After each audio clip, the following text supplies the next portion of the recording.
Right. ಈ ವಿಚಾರವಾಗಿ ನಮ್ಗೆ ಅಪ್ಡೇಟ್ ಕೊಡೋದಕ್ಕೆ ನಮ್ಮ ಪ್ರತಿನಿಧಿ ಹನುಮಂತು ಹಾಗೂ ನಮ್ಮ ರಾಜಕೀಯ ಪ್ರತಿನಿಧಿ ಬಸವರಾಜ್ ಇಬ್ರು ಕೂಡ ಲೈವ್ ಕನೆಕ್ಟ್ ಆಗಿದ್ದಾರೆ. ನಾನು ಬಸವರಾಜ್ಗೆ ಹೋಗೋದಕ್ಕೆ ಇಷ್ಟಪಡ್ತೀನಿ. ಬಸವರಾಜ್, ಮುಖ್ಯಮಂತ್ರಿಗಳು ಯಾವುದೇ ಒತ್ತಡಕ್ಕೆ ತಾನು ಮಣಿಯೋದಿಲ್ಲ, ಯಾರೋ ಹೇಳ್ತಾರೆ ಅಂತ ಹಂಗೆಲ್ಲ ಟೀಮ್ ರಚನೆ ಮಾಡ್ಬಿಡಕ್ಕಾಗಲ್ಲ ಅಂತೆಲ್ಲ ಹೇಳಿಕೆ ಕೊಟ್ರು. ಈಗ ಎಸ್ಐಟಿ ಟೀಮ್ ಅನ್ನ ರಚನೆ ಮಾಡಿದ್ದಾರೆ. ಈ ಎಸ್ಐಟಿ ಟೀಮ್ನ ವಿಶೇಷತೆ ಏನು? ಈ ಅಧಿಕಾರಿಗಳ ಒಂದು ಇಮೇಜ್ ಯಾವ ರೀತಿನಲ್ಲಿ ಇದೆ? ಯಾವ ರೀತಿನಲ್ಲಿ ತನಿಖೆ ಸಾಗತ್ತೆ ಅಂತ ಅನ್ಸತ್ತೆ?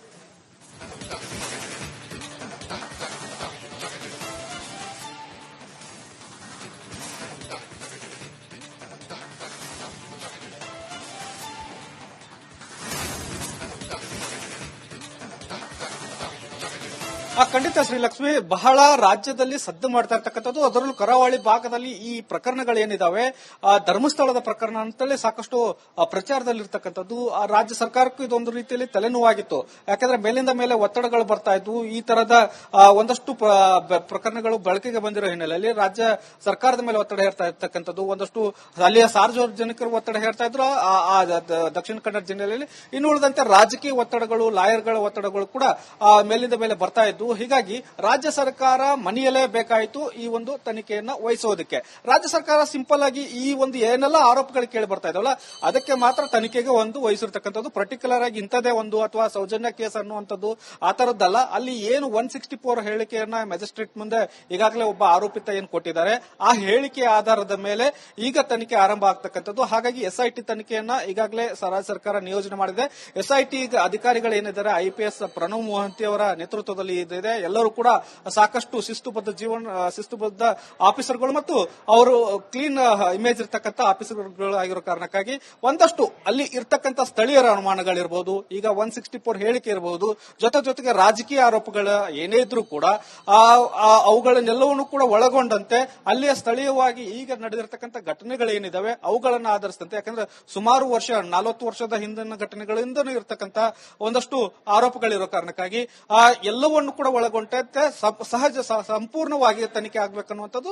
ಮತ್ತು ಯಾವುದೇ ಟೈಮ್ ಬಾಂಡ್ ಅನ್ನು ಕೊಟ್ಟಿಲ್ಲ ಮತ್ತು ಪ್ರತಿದಿನ ಕೂಡ DGIGಗೆ ಈ ಒಂದು ರಿಪೋರ್ಟ್ ಅನ್ನ ಮಾಡ್ಕೊಳ್ಳೇಬೇಕು, ಏನೆಲ್ಲ ತನಿಖೆಯ ಪ್ರಗತಿ ಆಗಿದೆ ಅನ್ನುವಂತಹ ಮಾತುಗಳ ಸೂಚನೆಯನ್ನ ಈ SIT ತಂಡಕ್ಕೆ ಕೊಟ್ಟಿರ್ತಕ್ಕಂಥದ್ದು. ಹಾಗಾಗಿ ಯಾರು ಕೂಡ ಹಸ್ತಕ್ಷೇಪ ಮಾಡುವ ಹಾಗಿಲ್ಲ. ಒಂದಷ್ಟು ಏನ್ ಅಲ್ಲಿ ಆಗಿರ್ತಕ್ಕಂಥ ಘಟನೆಗಳು ಏನು ಅನ್ನುವಂತಹ ಏನು ಆರೋಪಗಳಿದಾವೆ ಅವುಗಳ ಹೊರತಾಗಿ ಬೇರೆ ಯಾವ ರಾಜಕೀಯ ಒತ್ತಡಕ್ಕೂ ಮಣಿಯೋ ಹಾಗಿಲ್ಲ. ಮತ್ತು ಒಂದಷ್ಟು ಘಟನೆಗಳ ಸಂಪೂರ್ಣ ಮಾಹಿತಿಯನ್ನ ಕಲೆ ಹಾಕಿ ಎಲ್ಲ ಈ ಒಂದು ಧರ್ಮಸ್ಥಳದ ವಿವಾದ ಏನಿದೆ ಅದಕ್ಕೆ ಇತಿಶ್ರೀ ಹಾಡಬೇಕನ್ನುವಂತ ಲೆಕ್ಕಾಚಾರದಲ್ಲಿ ಸರ್ಕಾರ ಈಗ SIT ರಚನೆ ಏನಾಗಿದೆ ಅದಕ್ಕೆ ಸಂಪೂರ್ಣ ಅಧಿಕಾರವನ್ನು ಕೊಡಲಾಗಿದೆ. ಮತ್ತು ಮುಂದೆ ಸರ್ಕಾರದ ಕಡೆ ಬೊಟ್ಟು ಮಾಡಬಾರದು ಯಾರು ಕೂಡ ಅನ್ನುವಂತ ಲೆಕ್ಕಾಚಾರದಲ್ಲಿ ಈ ಒಂದು SIT ತಂಡವನ್ನ ಈಗ ಸರ್ಕಾರ ರಚನೆ ಮಾಡಿರ್ತಕ್ಕಂಥದ್ದು. ಶ್ರೀಲಕ್ಷ್ಮಿ, ದಯವಿಟ್ಟು ಹಾಗೆ ಸಂಪರ್ಕದಲ್ಲಿರಿ ಬಸವರಾಜ್.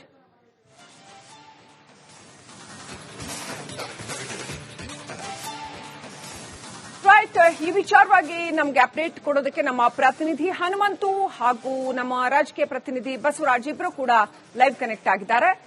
ನಾನು ಬಸವರಾಜ್ಗೆ ಹೋಗೋದಕ್ಕೆ ಇಷ್ಟಪಡ್ತೀನಿ. ಬಸವರಾಜ್, ಮುಖ್ಯಮಂತ್ರಿಗಳು ಯಾವುದೇ ಒತ್ತಡಕ್ಕೆ ತಾನು ಮಣಿಯೋದಿಲ್ಲ, ಯಾರೋ ಹೇಳ್ತಾರೆ ಅಂತ ಹಂಗೆಲ್ಲ ಟೀಮ್ ರಚನೆ ಮಾಡ್ಬಿಡಕ್ಕಾಗಲ್ಲ ಅಂತೆಲ್ಲ ಹೇಳಿಕೆ ಕೊಟ್ರು. ಈಗ ಎಸ್ಐಟಿ ಟೀಮ್ ಅನ್ನ ರಚನೆ ಮಾಡಿದ್ದಾರೆ. ಈ ಎಸ್ಐಟಿ ಟೀಮ್ನ ವಿಶೇಷತೆ ಏನು? ಈ ಅಧಿಕಾರಿಗಳ ಒಂದು ಇಮೇಜ್ ಯಾವ ರೀತಿನಲ್ಲಿ ಇದೆ? ಯಾವ ರೀತಿನಲ್ಲಿ ತನಿಖೆ ಸಾಗತ್ತೆ ಅಂತ ಅನ್ಸತ್ತೆ?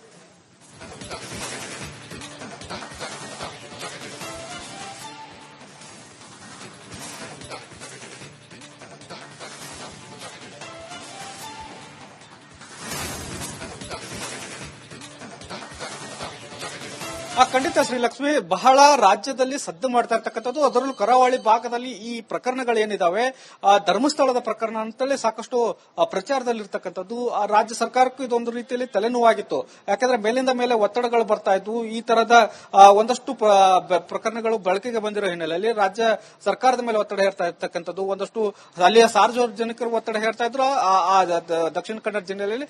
ಇನ್ನು ಉಳಿದಂತೆ ರಾಜಕೀಯ ಒತ್ತಡಗಳು, ಲಾಯರ್ಗಳ ಒತ್ತಡಗಳು ಕೂಡ ಮೇಲಿಂದ ಮೇಲೆ ಬರ್ತಾ ಇದ್ವು. ಇದ್ದು, ಹೀಗಾಗಿ ರಾಜ್ಯ ಸರ್ಕಾರ ಮನೆಯಲೇಬೇಕಾಯಿತು ಈ ಒಂದು ತನಿಖೆಯನ್ನ ವಹಿಸೋದಕ್ಕೆ.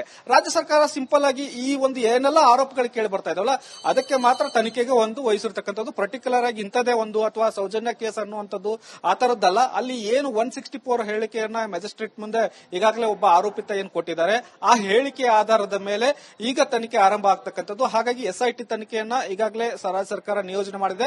ಎಸ್ಐಟಿ ಅಧಿಕಾರಿಗಳು ಏನಿದ್ದಾರೆ IPS ಪ್ರಣವ್ ಮೊಹಂತಿ ಅವರ ನೇತೃತ್ವದಲ್ಲಿ ಇದೆ. ಎಲ್ಲರೂ ಕೂಡ ಸಾಕಷ್ಟು ಶಿಸ್ತುಬದ್ಧ ಆಫೀಸರ್ಗಳು ಮತ್ತು ಅವರು ಕ್ಲೀನ್ ಇಮೇಜ್ ಇರ್ತಕ್ಕಂಥ ಆಫೀಸರ್ಗಳು ಆಗಿರೋ ಕಾರಣಕ್ಕಾಗಿ ಒಂದಷ್ಟು ಅಲ್ಲಿ ಇರ್ತಕ್ಕಂಥ ಸ್ಥಳೀಯರ ಅನುಮಾನಗಳಿರಬಹುದು, ಈಗ 164 ಹೇಳಿಕೆ ಇರಬಹುದು, ಜೊತೆಗೆ ರಾಜಕೀಯ ಆರೋಪಗಳ ಏನೇ ಇದ್ರೂ ಕೂಡ ಅವುಗಳನ್ನೆಲ್ಲವನ್ನೂ ಕೂಡ ಒಳಗೊಂಡಂತೆ ಅಲ್ಲಿಯ ಸ್ಥಳೀಯವಾಗಿ ಈಗ ನಡೆದಿರ್ತಕ್ಕಂಥ ಘಟನೆಗಳೇನಿದಾವೆ ಅವುಗಳನ್ನ ಆಧರಿಸಿದಂತೆ, ಯಾಕಂದ್ರೆ ಸುಮಾರು 40 ವರ್ಷದ ಹಿಂದಿನ ಘಟನೆಗಳಿಂದನೂ ಇರತಕ್ಕಂಥ ಒಂದಷ್ಟು ಆರೋಪಗಳಿರೋ ಕಾರಣಕ್ಕಾಗಿ ಎಲ್ಲವನ್ನು ಕೂಡ ಒಳಗೊಂಡಂತೆ ಸಂಪೂರ್ಣವಾಗಿ ತನಿಖೆ ಆಗ್ಬೇಕನ್ನುವಂಥದ್ದು.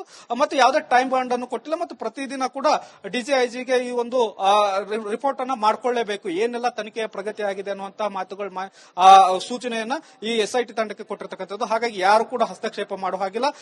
ಒಂದಷ್ಟು ಏನ್ ಅಲ್ಲಿ ಆಗಿರ್ತಕ್ಕಂಥ ಘಟನೆಗಳು ಏನು ಅನ್ನುವಂತಹ ಏನು ಆರೋಪಗಳಿದಾವೆ ಅವುಗಳ ಹೊರತಾಗಿ ಬೇರೆ ಯಾವ ರಾಜಕೀಯ ಒತ್ತಡಕ್ಕೂ ಮನೆಯೋ ಹಾಗಿಲ್ಲ. ಮತ್ತು ಒಂದಷ್ಟು ಘಟನೆಗಳ ಸಂಪೂರ್ಣ ಮಾಹಿತಿಯನ್ನ ಕಲೆ ಹಾಕಿ ಎಲ್ಲ ಈ ಒಂದು ಧರ್ಮಸ್ಥಳದ ವಿವಾದ ಏನಿದೆ ಅದಕ್ಕೆ ಇತಿಶ್ರೀ ಹಾಡಬೇಕನ್ನುವಂತ ಲೆಕ್ಕಾಚಾರದಲ್ಲಿ ಸರ್ಕಾರ ಈಗ SIT ರಚನೆ ಏನಾಗಿದೆ ಅದಕ್ಕೆ ಸಂಪೂರ್ಣ ಅಧಿಕಾರವನ್ನು ಕೊಡಲಾಗಿದೆ. ಮತ್ತು ಮುಂದೆ ಸರ್ಕಾರದ ಕಡೆ ಬೊಟ್ಟು ಮಾಡಬಾರದು ಯಾರು ಕೂಡ ಅನ್ನುವಂತ ಲೆಕ್ಕಾಚಾರದಲ್ಲಿ ಈ ಒಂದು SIT ತಂಡವನ್ನ ಈಗ ಸರ್ಕಾರ ರಚನೆ ಮಾಡಿರ್ತಕ್ಕಂಥದ್ದು. ಶ್ರೀಲಕ್ಷ್ಮಿ, ದಯವಿಟ್ಟು ಹಾಗೆ ಸಂಪರ್ಕದಲ್ಲಿರಿ ಬಸವರಾಜ್.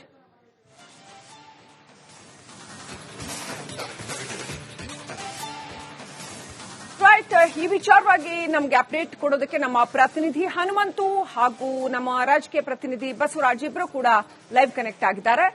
ನಾನು ಬಸವರಾಜ್ಗೆ ಹೋಗೋದಕ್ಕೆ ಇಷ್ಟಪಡ್ತೀನಿ. ಬಸವರಾಜ್, ಮುಖ್ಯಮಂತ್ರಿಗಳು ಯಾವುದೇ ಒತ್ತಡಕ್ಕೆ ತಾನು ಮಣಿಯೋದಿಲ್ಲ, ಯಾರೋ ಹೇಳ್ತಾರೆ ಅಂತ ಹಂಗೆಲ್ಲ ಟೀಮ್ ರಚನೆ ಮಾಡ್ಬಿಡಕ್ಕಾಗಲ್ಲ ಅಂತೆಲ್ಲ ಹೇಳಿಕೆ ಕೊಟ್ರು. ಈಗ SIT ಟೀಮ್ ಅನ್ನ ರಚನೆ ಮಾಡಿದ್ದಾರೆ. ಈ SIT ಟೀಮ್ನ ವಿಶೇಷತೆ ಏನು? ಈ ಅಧಿಕಾರಿಗಳ ಒಂದು ಇಮೇಜ್ ಯಾವ ರೀತಿನಲ್ಲಿ ಇದೆ? ಯಾವ ರೀತಿನಲ್ಲಿ ತನಿಖೆ ಸಾಗತ್ತೆ ಅಂತ ಅನ್ಸತ್ತೆ?